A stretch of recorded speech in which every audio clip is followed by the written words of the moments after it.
أعوذ بالله من الشيطان الرجيم بسم الله الرحمن الرحيم السلام عليكم ورحمة الله وبركاته. Segala puji bagi Allah Tuhan sekalian alam. Selawat dan salam ke atas junjungan besar Nabi Muhammad sallallahu alaihi wasallam. Alhamdulillah, dengan keizinan daripada Allah Taala dapat kita sama-sama bersama pada kali ini. InsyaAllah kita akan belajar buku teks Pendidikan Islam tahun 4. Bahagian ibadat. Tajuknya ialah Mari Bersuci. Muka surat 114. Unit 1, Mari Bersuci. Muka surat 114 tu dia ada perbualan. Perbualan di antara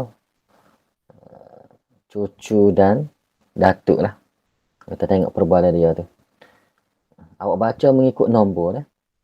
Dalam buku teks tu awak baca mengikut nombor dia. Nombor 1, nombor 2, nombor 3, nombor 4 dan juga nombor 5. Okey, katanya baca dan faham. Okey, nombor 1. Tengok tu. Hafiz terpijak tahi. Tahi. Dia kata cucu dia ni. Jawab tuknya, itulah kalau tidak berhati-hati. Kan dah terpijak najis. Nombor 3. Apakah erti najis tu? Okey, nombor 4. Walaupun dia berada di bawah, tapi awak kena baca ikut nombor lah. Jadi jawab tuk dia. Cucu dia ni nama Fatah. Jawab tuk bagi Fatah, dia kata, ni apa ni yang kita hendaki di sini iaitu pengertian najis ya. Pengertian najis. Nombor 4 tu merupakan pengertian najis. Okey, kata dia najis ialah, Ustaz besar sikit Najis ialah semua benda kotor yang menghalang daripada sah solat, seperti darah dan tahi. Itu takrif ataupun maksud ataupun pengertian bagi perkataan najis. Jadi di sini dikata najis itu ialah semua benda kotor. Okey, najis ni memang benda kotor lah. Semua benda kotor yang menghalang daripada sah solat. Kalau najis tu ada bersama dengan kita, boleh menyebabkan solat kita ni tidak sah. Seperti darah dan tahi. Contohnya darah. Kalau ada di tubuh kita tu darah, lekat di tubuh kita, tak sah maya kita dah. Begitu juga tahi. Tahi itu contoh najis lah. Kita semaya tepek tahi atas belakang. Tak sah maya kita. Ini berarti molek tu. Itu maksud najis. Semua benda kotor yang menghalang daripada sah solat, seperti darah dan tahi. Kemudian nombor 5, kata Fatah. Baru Fatah tahu. Baru tahu. Jadi kita belajar ni sebab nak tahulah. Sebab itulah penting ilmu bahagian ibadat ni. Kita belajar supaya ibadat kita ni sah. Ibadat kita ni sah, sempurna. Diterima oleh Allah Ta'ala. Okey, itu muka surat 114. Seterusnya muka surat 115. Muka surat 115. Jenis-jenis najis. Okey, najis ni dia ada beberapa jenis. Dia ada 3 jenis. Kita tengok satu persatu lah. Jenis-jenis najis. Pertama, najis mukhaffafah. Najis mukhaffafah. Iaitu air kencing kanak-kanak lelaki yang berumur 2 tahun ke bawah yang tidak makan dan minum kecuali susu ibunya sahaja. Itu najis mukhaffafah. Najis mukhaffafah ni ada seni iaitu air kecing Kanak-kanak lelaki yang berumur 2 tahun ke bawah. Air kencing kanak-kanak lelaki yang berumur 2 tahun ke bawah. Kalau kanak-kanak perempuan, tak jadi najis mukhaffafah. Ya kena syarat dia kanak-kanak lelaki yang berumur 2 tahun ke bawah yang tidak makan dan minum kecuali susu ibunya sahaja. Syarat dia juga kanak-kanak lelaki bawah berumur 2 tahun ke bawah tu dia tak makan tak minum kecuali susu ibu sahaja. Kalau dia makan susu lembu ke, susu kambing ke, tak jadilah. Tak jadi najis mukhaffafah lah. Syarat dia mesti hanya minum susu ibunya sahaja. Tak makan lagi. Faham tak? Itu syarat dia. Najis mukhaffafah. Ada so saja. Kemudian yang satunya najis mutawassithah. Ni najis pertengahan. Najis mukhaffafah tadi najis ringan. Mukhaffafah ni maksudnya ringan. Okey, yang kedua najis mutawassithah itu najis pertengahan. Najis pertengahan ni najis yang paling banyak lah. Okey, kita tengok takrif dia. Najis mutawassithah. Najis selain najis mughallazah dan najis mukhaffafah. Selain najis mughallazah, apa yang najis mughallazah? Lepas ni kita belajar. Dan najis mukhaffafah. Selain daripada najis mughallazah dan najis mukhaffafah, iaitu air kecil yang kita belajar tadi. Air kecil kanak-kanak lelaki umur 2 tahun ke bawah. Jadi selain najis mughallazah ni mudah katanya anjing dan babi lah. Anjing dan khizir. Anjing dan khizir itu najis mughallazah. Begitu juga keturunan dia. Jadi selain anjing dan khizir, kemudian selain air kencing kanak-kanak lelaki yang berumur 2 tahun ke bawah, maka selain daripada tu, semua hak lain tu najis mutawassithah lah. Mudah ya. Tu. Contohnya air kecing. Air kecing selain kanak-kanak lelaki berumur 2 tahun ke bawah. Hak lain tu air kecing dia tu jadi najis mutawassithah. Tahi, darah, nanah, bangkai. Semua hak lain tu najis mutawassithah. Faham dah? Najis pertengahan. Kemudian yang ketiga najis mughallazah, najis berat. Najis mughallazah ni maksudnya najis berat. Iaitu anjing, babi dan keturunannya. Anjing, babi dan keturunannya. Keturunan anjing dan babi. Contohnya apa dia? Kalau ada orang kacut. Anjing dengan lembu. Jadi kan? Jadi keturunan dia tu kira najis mughallazah lah. Ni andai kata. Andai kata. Anjing, babi dan keturunannya. Keturunan anjing dan babi. Serta segala perkara yang berkaitan dengan kedua-duanya. Segala perkara yang berkaitan dengan kedua-duanya lah. Contohnya apa dia? Air kencing dia, najis mughallazah. Air liu dia pun najis mughallazah. Dan darah kedua-duanya, begitu juga darah dia pun najis mughallazah. Ni hak berkaitan dengan anjing dan babi. Tu najis mughallazah anjing dan babi. Dua saja. Semua hak ada kaitan dengan anjing dan babi jadi najis mughallazah. Tak kira lah. Air kecing ke, air liu ke, darah ke. Tu najis mughallazah, najis berat. Kemudian ada gambar mutiara tu dia kata menjaga kebersihan fizikal dan mental. Jadi kita kena jagalah. Kena jaga kebersihan fizikal dan mental kita. Jangan kita jaga fizikal saja tapi mental tak jaga. Ataupun kita jaga mental saja, fizikal tak jaga. Tak boleh juga. Kita kena jaga dua-dua. Zahir dan batin, fizikal dan mental. Nampak tak? Okey, muka surat seterusnya. Cara membersihkan najis. Cara kita nak bersihkan najis. Macam mana? Okey, pertama najis mukhaffafah. Najis mukhaffafah, najis ringan. Cara membersihkannya ialah dia kata nombor satu tu. Ya ada satu cara saja, mudah saja, iaitu renjiskan air mutlak ke tempat yang terkena najis. Kita ambil air mutlak, air mutlak kita belajar je satu tu. Air yang suci lagi mencucikan. Kita ambil air mutlak, kita renjis saja. Ambil renjis. Renjis tepat air kecil tadi. Air kecil najis mukhaffafah tu. Kemudian kita sapu. Bereslah tu. Mudah saja. Itu najis mukhaffafah. Kemudian yang kedua, najis mutawassithah. Najis pertengahan. Bagaimana cara mensucikannya?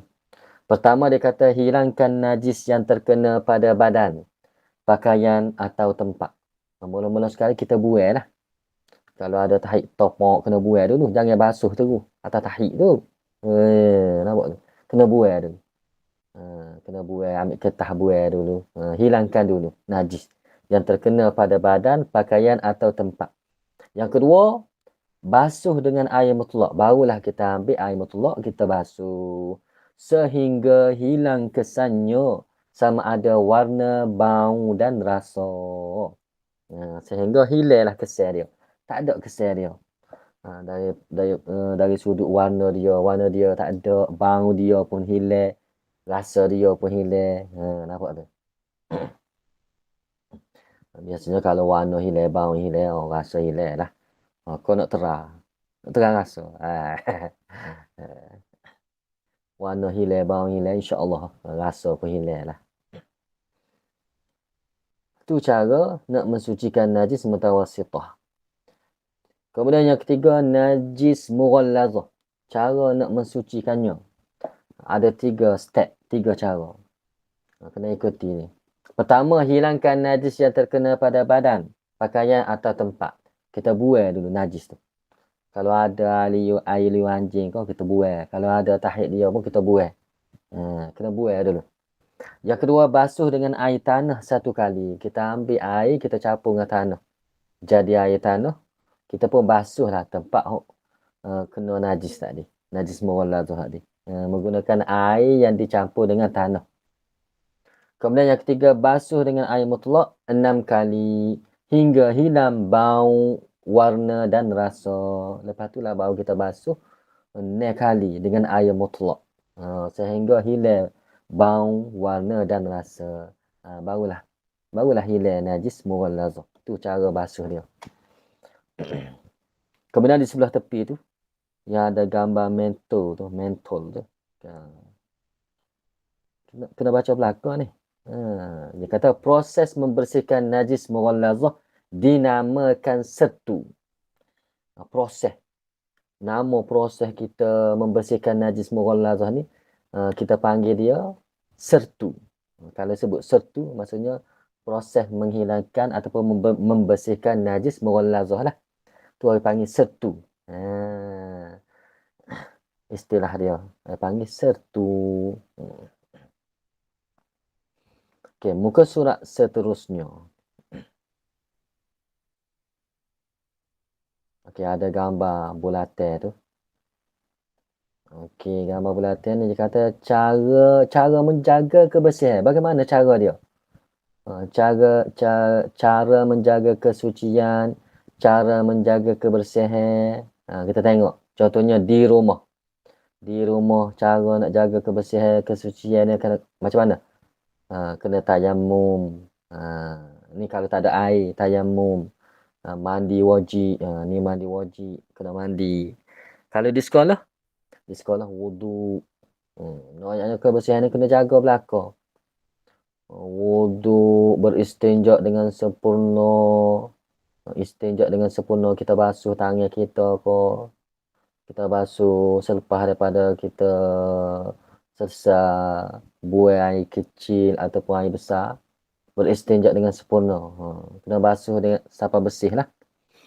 Memakai kasut, pakai kasut, membersihkan kawasan sekolah, memakai pakaian bersih dan kemas. Itu contoh-contoh. Membuang sampah di tempatnya, sampah kita buai di tempat dia. Itu contoh apa ni? cara-cara menjaga kebersihan, menjaga kesucian. Dan kebersihan dan kesucian ni kita kena jaga pada semua tempat lah. Tak kira lah. Di rumah ke, di sekolah ke, di tempat awam ke, di mana-mana sahaja kita kena jaga kesucian dan kebersihan. Dan Allah Ta'ala sendiri pun suka orang yang jaga kebersihan ni. Inna Allaha yuhibbul mutatahhirin. Sesungguhnya Allah Ta'ala suka kepada orang yang jaga kebersihan. Kemudian, di bawah tu dia ada sebut, berfikir sebelum melakukan sesuatu tindakan. Sebelum kita lakukan sesuatu, kita mesti berfikir dahulu. Jangan kita buat dulu baru fikir. Barulah kita tidak menyesal. Kena fikir dulu. Guna akal fikiran dulu. Aku buat ni Allah Ta'ala suka ke? Allah Ta'ala tak suka. Nampak? Fikir dulu. Aku buat siapa ni? Allah Ta'ala suka ke? Allah Ta'ala tak suka. Jaga kebersihan ni. Allah Ta'ala suka ke? Allah Ta'ala tak suka. Fikir dulu. Boleh dosa ke? Boleh pahala? Aku tahu siapa ni. Tahu sampah merata-rata ni. Boleh dosa ke? Boleh pahala? Fikir dulu. Guna akal fikiran kita. Sebelum kita bertindak. Sebelum kita buat sesuatu. Kemudian seterusnya baca dan analisis. Ini ada satu petikan lah. Petikan. Okey, awak kena baca ni. Awak kena baca dan kena keluarkan. Apa isi-isi penting dia. Okey, kita baca dah. Anugerah murid terbersih. Tu tajuk cerita dia. Anugerah murid terbersih. Okey, dia kata Hakim. Hakim ni nama orang lah. Hakim murid tahun 4 Sekolah Kebangsaan Taman Seri Damai. Beliau telah dinobatkan sebagai tokoh murid 3K. 3K iaitu kebersihan, kesihatan dan keselamatan. Dia panggil 3K. Penampilan yang kemas, menutup aurat serta bersih melayakkannya untuk menerima anugerah tersebut. Dia boleh anugerah ni kerana dia ni tampil pakai pakaian kemah molek pakai kemas, menutup aurat, bersih. Selain itu, Hakim mengamalkan sifat mahmudah. Sifat mahmudah ni sifat yang terpuji. Yang lain, sifat mahmudah yang lain seperti menjaga wudu, jaga wudu, ambil air sembahyang. Biar kita ni berada dalam keadaan ada ambil air sembahyang seumpama. Tu jaga kebersihan tu. Membersihkan kelas. Tengok kelas tak bersih. Tolong nyapu. Tak nanti cikgu suruh. Membersihkan kelas. Mengemas rumah. Duduk di rumah. Suka mengemas rumah. Dan sering dilihat mengutip sampah di sekitar kawasan sekolah. Dia jumpa siapa dia kutip. Jumpa sampah kutip. Nampak tu? Tu sifat-sifat mahmudah. Sifat-sifat yang terpuji. Sifat-sifat yang baik, sifat-sifat yang terpuji. Hakim sedar bahawa menjaga kesucian diri bukan sahaja menandakan kesempurnaan iman seseorang, tetapi amalan tersebut juga mempunyai kepentingan dan faedah yang banyak. Orang yang menjaga kesucian akan sentiasa sihat dan terhindar daripada penyakit. Mereka juga akan berasa selesa dan segera untuk bergerak ke mana-mana. Nampak dalam petikan ni dia ada. Dia ada. Awak kena waktu big. Dia tidak buat mari sesuai nombor 1 gini. Apa dia? Iaitu kepentingan dan faedah menjaga kebersihan dan kesucian. Apa dia kepentingan dan faedah dia? Dalam petikan tu ada, kena waktu big lah. Pertama dia kata menandakan kesempurnaan iman seseorang. Itu faedah dia. Faedah kelebihan. Orang yang jaga kebersihan. Orang yang jaga kebersihan ni, nak royaknya, itu adalah tanda iman dia ni sempurna. Sebab kebersihan ni ada kaitan dengan keimanan. Tanda kesempurnaan iman seseorang. Tu yang pertama. kepentingan ataupun faedah menjaga kebersihan. Kepentingan yang kedua, orang yang menjaga kebersihan akan sentiasa sihat dan terhindar daripada penyakit. Sentiasa sihat dan terhindar daripada penyakit. Awak kena buat tubik lah daripada petikan ni. Kena faham. Sentiasa sihat dan terhindar daripada penyakit dengan sebab dia jaga kebersihan, maka weroh pun tak mari dekat dia. Weroh bakteria. Hok jahat-jahat tu. Bakteria ada banyak jenis dia. Bakteria baik, bakteria jahat. Mereka juga akan berasa selesa dan segera untuk bergerak dan segar. Bukan segera tu, segar. Segar untuk bergerak ke mana-mana. Ni faedah yang ketiga ni. Berasa selesa dan segar untuk bergerak ke mana-mana. Berasa selesa sebab diri kita ni bersih. Berasa selesa, berasa segar nak buat benda pun tidak jadi moyok. Tak. Segar. Sebab jaga kebersihan. Itu faedah yang ketiga. Kemudian muka surat sebelah.